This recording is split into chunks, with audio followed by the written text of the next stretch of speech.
It was a tense night in Ouagadougou, Burkina Faso. Captain Ibrahim Traore was in his office at the presidential palace, analyzing confidential documents about an imminent threat to the government. The country's security was at stake, and he knew that any false step could be costly. Suddenly, his assistant, Marie, entered the room with a grim expression on her face.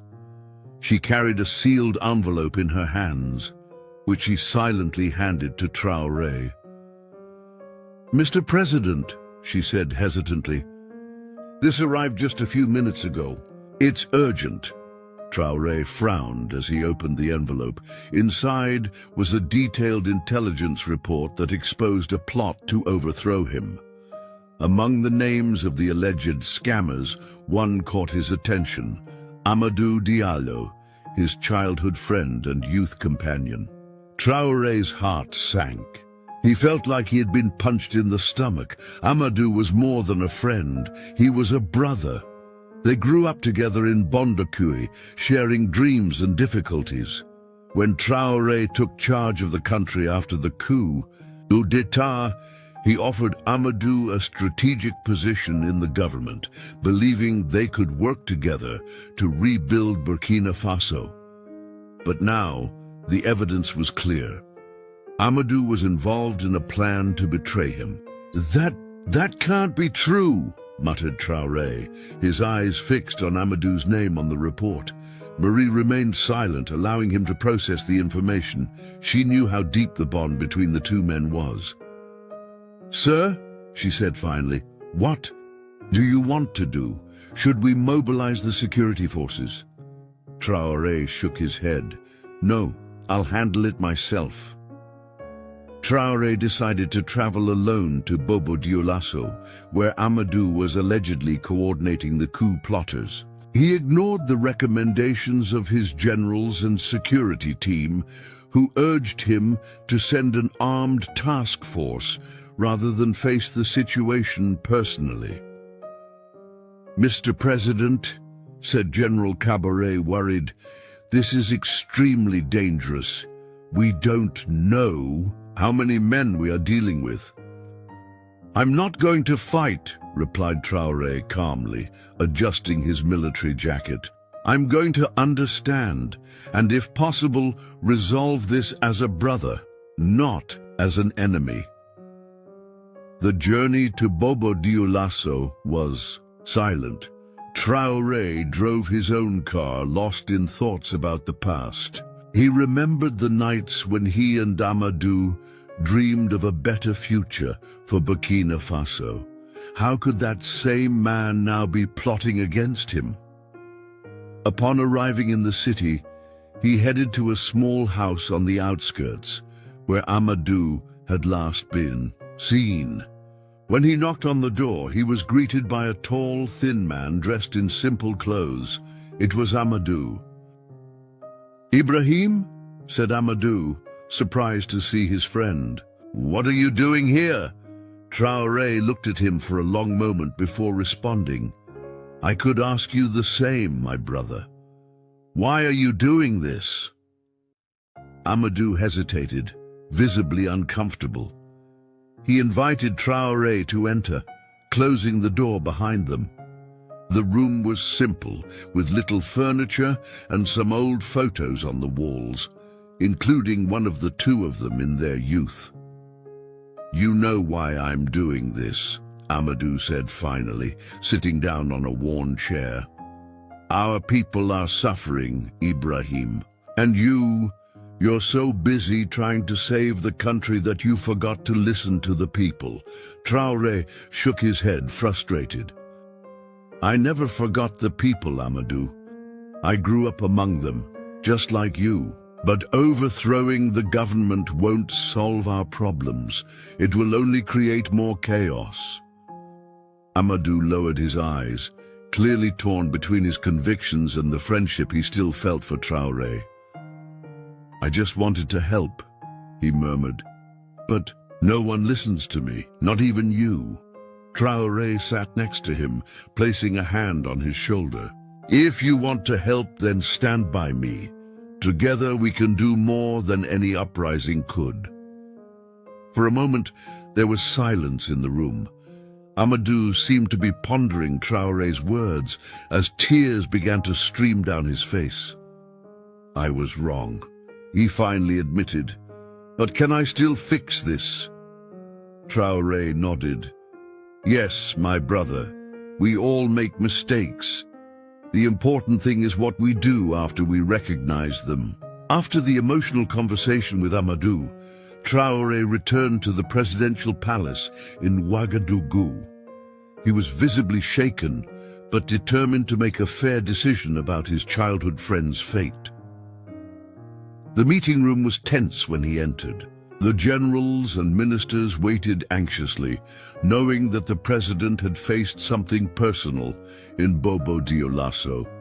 "Mr. President," said General Kabore, breaking the silence, "what happened there? Should we arrest the conspirators?" Traore took a deep breath before responding. "Amadou confessed his involvement in the plan," he said, his voice firm but thick with emotion.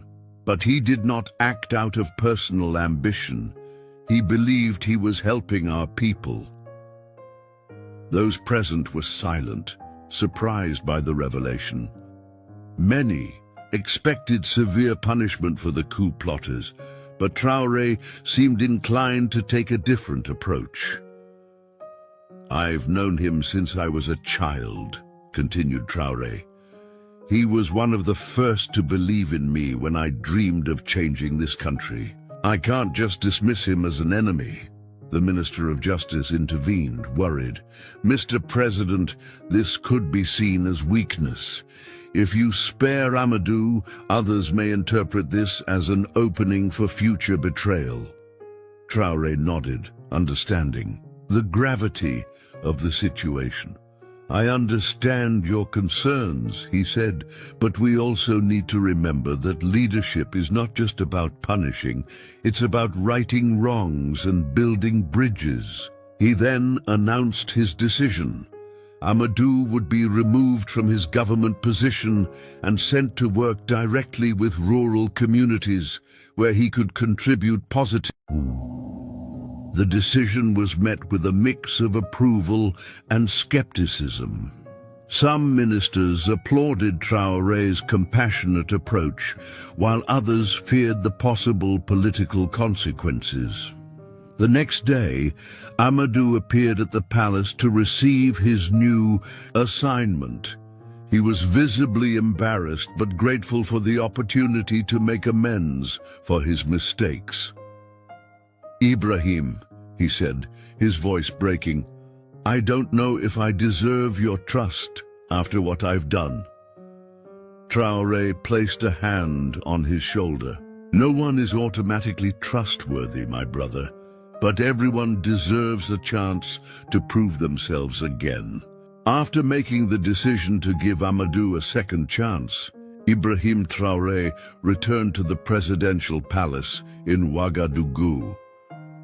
His mind was filled with childhood memories of the nights when he and Amadou dreamed of a better future for Burkina Faso. He knew his decision would be questioned by many, but he also understood that leadership was not just about punishing mistakes, it was about fixing them and building bridges.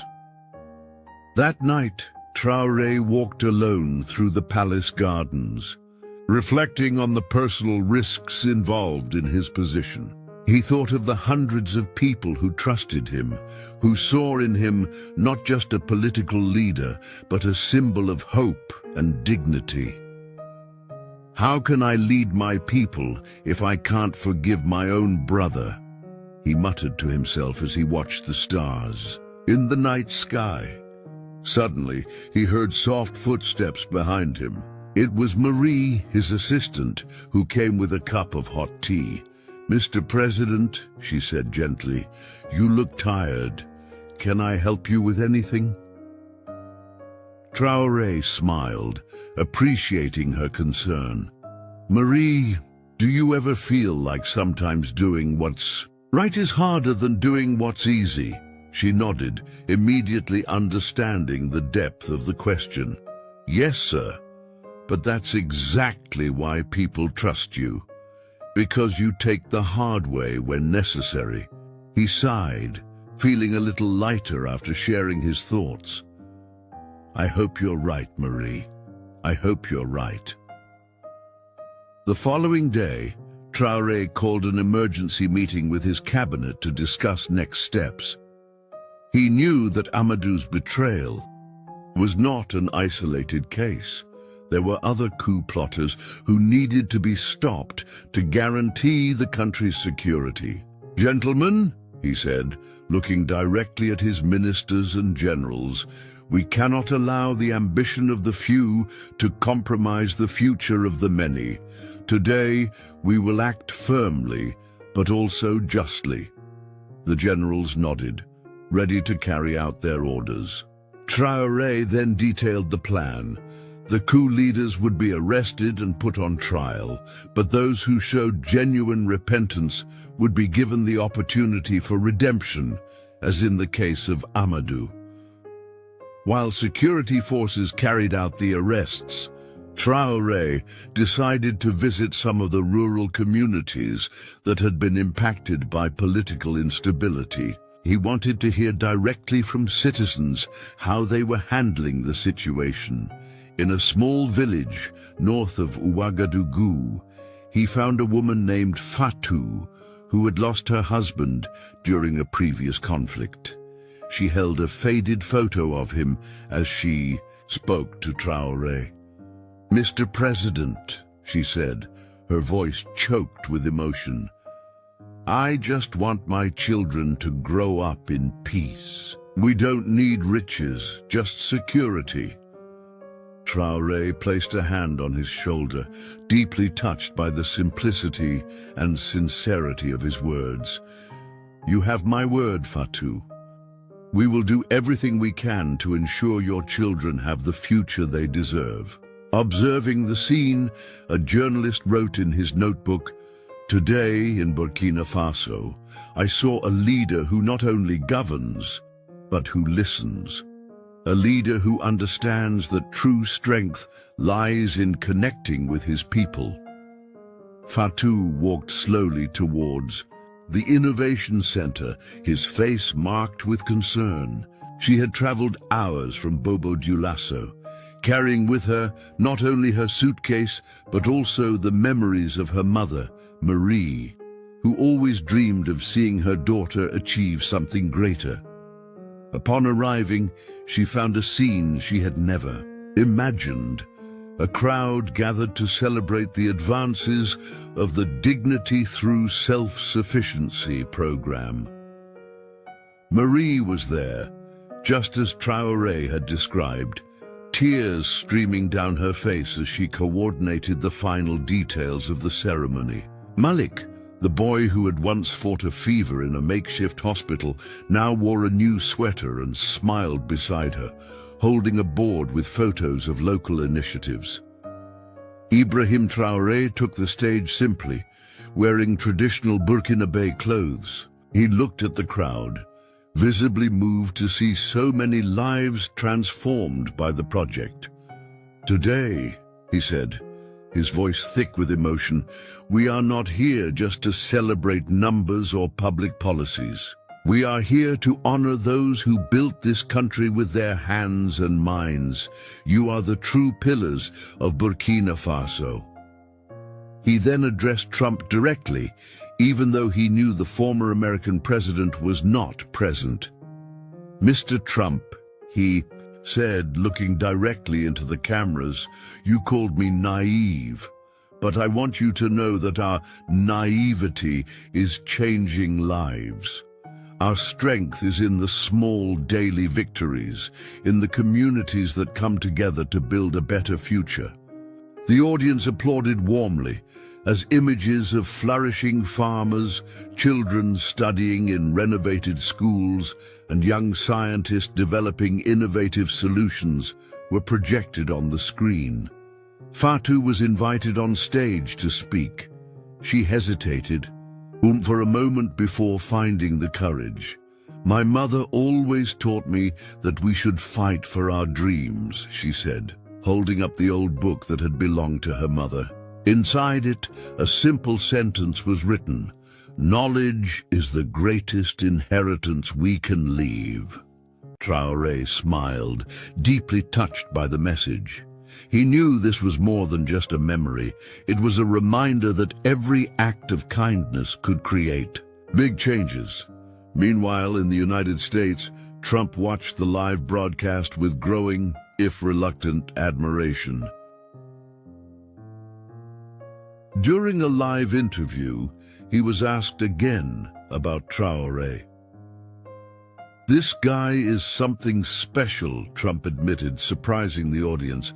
"He's proving he can do things on his own. Maybe I underestimated him."